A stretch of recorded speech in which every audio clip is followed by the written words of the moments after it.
안녕하세요. 헌터입니다. 오늘 분석해볼 기업은 LG전자입니다.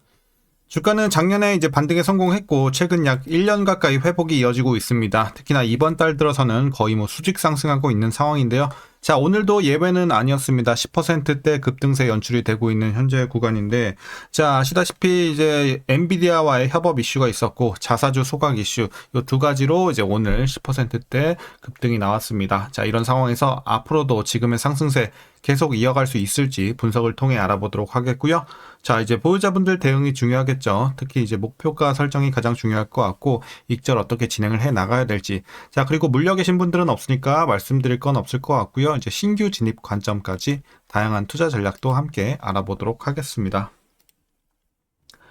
자, 이어서 수급사항입니다. 한 달 기준으로 개인이 팔았고요. 외국인과 기관이 샀습니다. 그리고 최근까지도 거의 뚜렷한 스탠스 이어지고 있습니다. 그래서 최근의 상승 흐름은 외국인과 기관의 매수세가 강하게 이끌어내고 있다. 그리고 개인은 올라갈 때마다 차익 실현 혹은 물려 계신 분들의 탈출이 이어지고 있습니다.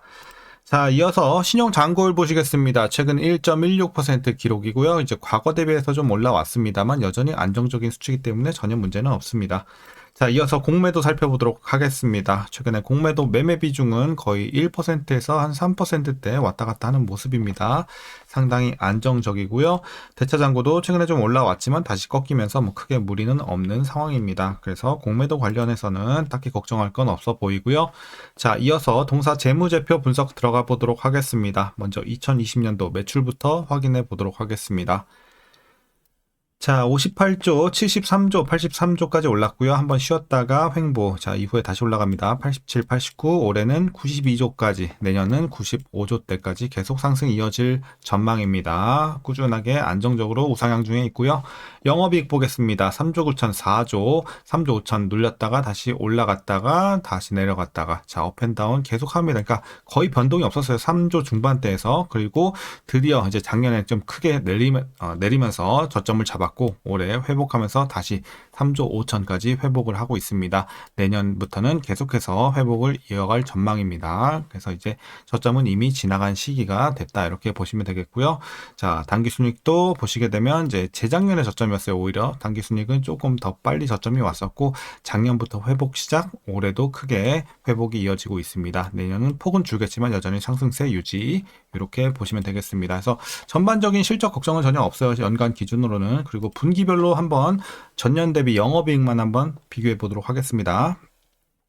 자, 먼저 지난 3분기에는 7,500에서 6,800으로 살짝 놀렸고요. 4분기에는 1,300에서 마이너스 1,000으로 적자 전환하는 아쉬운 모습이었습니다. 다만 이제 올해부터가 시작이죠. 자, 1분기는 1조 2천에서 1조 3천대로 드디어 전년 대비 상승하는 구간이 시작이 되고요. 2분기도 6천대에서 9천대로 크게 뜁니다. 그래서 이제는 전년 대비해서도 분기별 걱정은 전혀 없는 상황이 됐습니다. 저점은 이미 작년에 지나갔습니다.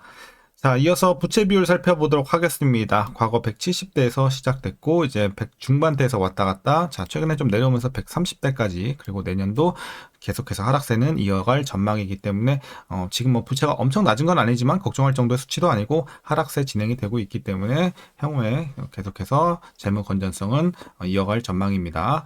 자, 이어서 ROE 살펴보도록 하겠습니다. 과거 두 자릿수 좋았지만 이제 6, 3, 1까지 떨어졌었고 자, 어쨌든 올해 회복하면서 7대까지 올라옵니다. 내년은 8 정도. 그래서 두 자릿수 진입까지는 아직 조금 더 시간이 필요해 보이지만 그래도 올해는 일단 수익성이 나쁘지는 않다 정도까지는 올라왔어요. 회복을 했어요. 그래서 이런데 의미를 좀 두면 될 것 같고요. 자, EPS 주당 순이익도 마찬가지로 최근에 상승 흐름 꾸준하게 유지가 될 전망입니다. 전혀 문제가 없어 보입니다. 자, 이제 배당금 보시겠습니다. 올해 1,398원 예상치가 나오고 있고요. 이제 작년 대비해서 좀 많이 뛸 전망입니다. 자, 그래서 만일 이대로 배당을 하게 된다면 현재 주가 기준으로 계산했을 때 배당 수익률은 약 0.95% 기대해 볼 수 있겠습니다. 거의 1% 보시면 될 것 같고 자, 그리고 LG전자 우 같은 경우는 이제 마찬가지로 현재 주가 기준으로 2.06% 기대해 볼 수 있겠습니다. 그래서 한 1% 남짓 차이가 나죠. 우랑 자, 그냥 LG전자랑 자, 그 정도 보시면 될 것 같고 자, 이제 마지막으로 현재 PER은 13.6배 나오고 있고요. PBR 1.01배 나오고 있습니다. 자, 그래서 현재 주가 밸류에이션 상황은요. 자, 지금은 이제 적정 주가 근처입니다. 이제 약간 저평가긴 한데 거의 적정 주가 근처까지 왔다라고 판단되고 있어서 살짝 싼 정도 보시면 될 것 같습니다. 아주 약간 저평가 구간이다. 라고 말씀드릴 수 있겠습니다. 자, 그럼 이어서 동사 관련 이슈 한번 살펴보도록 하겠습니다. 자, 먼저 LG전자는 TV 수요 둔화와 중국 업체 공세가 심화되는 환경에서 모니터, 사이니지 중심의 디스플레이 사업을 전략적으로 재정비하고 있습니다. 미디어 엔터테인먼트 솔루션 사업본부 산하에 디스플레이 상품 기획실을 신설하고 기존 웹 OS 조직을 디스플레이 경험 기획실로 확대 개편하면서 이 TV, 모니터, 사이니지, 차량용 인포테인먼트까지 아우르는 통합 기획 체계를 구축했습니다. 그리고 개발, 구매, 생산 전반에 이 밸류 체인을 묶어서 원가 경쟁력이라든지 제품 차별화를 동시에 누리는 구조가 되겠습니다. 그리고 웹 OS 적용 범위를 넓혀서 하드웨어 판매를 넘어 플랫폼 기반 서비스 확장도 병행하고 있으니까 기대를 해보면 좋을 것 같습니다. 자, 이어서 그룹 차원의 연계 또한 강화가 되고 있습니다. LG 디스플레이는 OLED 모니터용 패널 고도화의 속도를 내고 있고요. 최대 1500니트 휘도 구현이라든지 720Hz 주사율, 5K, 2K 해상도 제품 등 이 고사양 라인업으로 하이엔드 시장 공략에 집중하고 있는 상황입니다. 그리고 전 세계에서 유일하게 양산 중인 39, 45인치 OLED 패널을 통해서 프리미엄 모니터 영역에서 기술 우위를 확보하려는 흐름을 보이고 있습니다.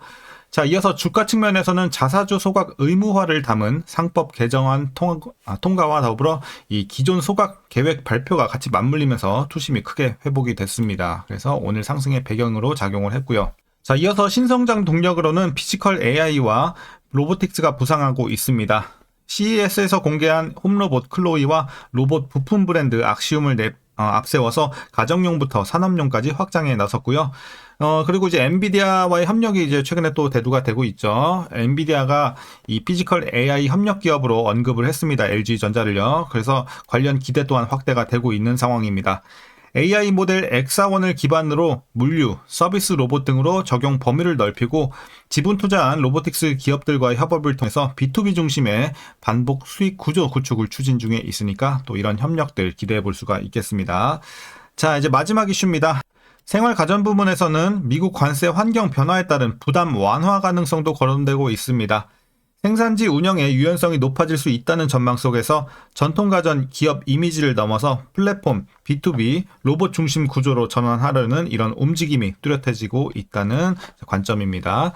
자, 그래서 최근의 이슈는 여기까지 설명드리도록 하겠고요. 지금은 뭐 호재만 가득한 상황입니다. 지금 재료가 뭐 이보다 좋을 수 있을까 정도의 상황입니다.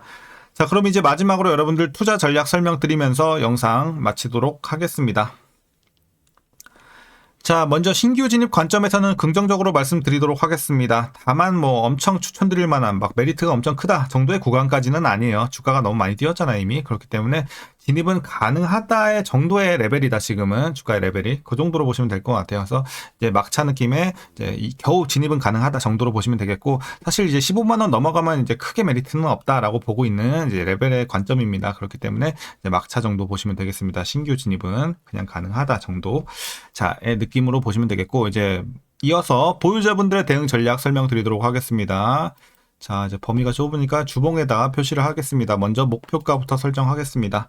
자, 현재 목표가는 20만원 설정하도록 하겠습니다. 대략 이 정도 되겠죠. 자, 그래서 이제 주봉상 전고점 위에까지 20만원까지 노려보는 전략. 그래서 확실히 이제 목표 주가도 올려 잡을 수밖에 없는 상황이 됐다. 그래서 20만원까지 업사이드 많이 올려 잡았습니다.